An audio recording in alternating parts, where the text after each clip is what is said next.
चलिए आज एक कहानी सुनते हैं। एक ऐसी कहानी जो हमारे अंदर के एक बहुत गहरे सवाल को छूती है। और इस कहानी का नाम है शुद्ध संकल्प की परीक्षा। अच्छा, कभी ऐसा हुआ है कि कोई बहुत अच्छा काम कर रहा है, सेवा कर रहा है, लेकिन फिर भी अंदर से मन में एक बेचैनी है, एक अशांति है। बस आज की कहानी ना इसी गुत्थी को सुलझाने वाली है। तो इस उलझन को समझने के लिए सबसे पहले मिलते हैं हमारी कहानी के हीरो से, आरव से। तो ये हैं आरव, एक बहुत ही डेडिकेटेड ब्रह्मा कुमार। मतलब हर रोज मुरली सुनना, योग करना, सेवा में एकदम लगे रहना। बाहर से देखो तो सब परफेक्ट था, लेकिन अंदर ही अंदर ना एक बेचैनी थी, एक खालीपन था जो उन्हें खाए जा रहा था। दिक्कत पता है क्या थी? आरव के काम और उनके मन में एक बहुत बड़ा गैप था। वो सेवा तो कर रहे थे, नो डाउट, लेकिन अंदर ही अंदर उम्मीदों का, एक्सपेक्टेशंस का एक पूरा जाल बुना हुआ था। मन में चलता रहता था, और ये लोग मेरी बात क्यों नहीं सुनते, मेरी वैल्यू क्यों नहीं समझते। और यही सब सोच सोच कर उनका मन भारी होता जा रहा था। लेकिन फिर एक दिन आरव की इस सारी बेचैनी का जवाब उन्हें मिला, सिर्फ एक वाक्य में। एक ऐसा वाक्य जिसने उनकी पूरी दुनिया ही बदल दी।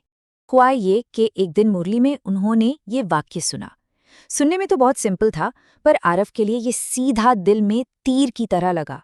वो वाक्य था, जो संकल्प ईश्वरीय सेवा के लिए है, सिर्फ वही शुद्ध है, बाकी सब कुछ विकल्प है, जो विकर्म यानी पाप कर्म बन जाता है। और बस इस एक लाइन ने आरव को दो तरह की सोच का फर्क समझा दिया।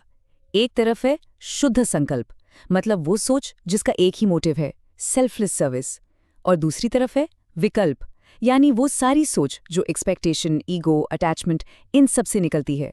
और पता है, पहली बार आरव को इन दोनों के बीच की जो बारीक सी लाइन थी ना, वो बिल्कुल क्लियर दिखने लगी। तो अब जब ये समझ आई तो आरव ने खुद के अंदर झांकना शुरू किया। चलिए देखते हैं कि इस नॉलेज को उन्होंने अपनी लाइफ में प्रैक्टिस कैसे किया। उसी रात आरव बैठे और बिल्कुल ईमानदारी से खुद से पूछा, मेरे जो विचार हैं, क्या वो सच में सेवा के लिए है, या उनके पीछे मेरी अपनी कोई छुपी हुई इच्छा है। ये सेल्फ रियलाइजेशन का एक बहुत पावरफुल मोमेंट था। और जवाब बिल्कुल शीशे की तरह साफ था। उन्हें रियलाइज हुआ कि वो अपनी ड्यूटी तो कर रहे थे, पर वो उस काम के रिजल्ट से जुड़े हुए थे। उनकी सेवा में अटैचमेंट था, और यही लगाव, यही अटैचमेंट उनके प्योर थॉट्स को विकल्प बना रहा था। वही व्यर्थ संकल्प जो बाद में बोझ बन जाते हैं। इस रियलाइजेशन के बाद आरव ने एक प्रोसेस शुरू किया। स्टेप 1, सेल्फ चेक, अपने हर थॉट को चेक करना। स्टेप 2, रिजॉल्व, एक नया पर्सपेक्टिव, एक नया नजरिया चुनना।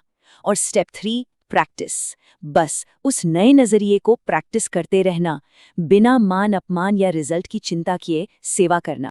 और उनका नया नजरिया, उनका नया मंत्र बन गया, मैं तो सिर्फ एक इंस्ट्रूमेंट हूं, करने कराने वाला तो बाबा है। बस इस एक सोच ने जैसे सारा बोझ ही उतार दिया। तो जब आरव के अंदर की दुनिया बदली ना, तो बाहर की दुनिया पर भी इसका असर दिखना शुरू हो गया। देखते हैं कि इस इनर पीस का इफेक्ट कैसा था। सबसे पहली चीज जो हुई, मन एकदम लाइट हो गया। वो जो एक्सपेक्टेशंस का बोझ था ना, वो जैसे उतर गया। और जब मन हल्का हुआ तो जाहिर है वो जो फालतू के विचार चलते रहते थे, वो विकल्प, वो भी कम होने लगे। मन में एक शांति, एक ठहराव आने लगा। और इसका रिजल्ट, उनके योग में, उनकी प्रैक्टिस में एक डीप स्टेबिलिटी आ गई। मन अब बाहर की बातों में नहीं भागता था, अब वो अंदर टिकने लगा था। आरव को ना अब एक और हायर स्टेज की झलक मिलने लगी थी, जिसे कहते हैं निरसंकल्प। ये वो स्टेट है जब काम तो होता है, पर उसका कोई कार्मिक अकाउंट नहीं बनता। एक ऐसी फीलिंग कि मैं नहीं कर रहा, बस अपने आप हो रहा है। अब देखिए इस अंदर की शांति का असर बाहर कैसे फैला। एक दिन ना एक बहुत ही वॉलेटाइल नेचर के इंसान से उनकी बात हुई। नॉर्मली ऐसी बातचीत लड़ाई में बदल जाती थी, पर उस दिन उस इंसान ने आरव की पीस को फील किया और वो खुद भी शांत हो गया।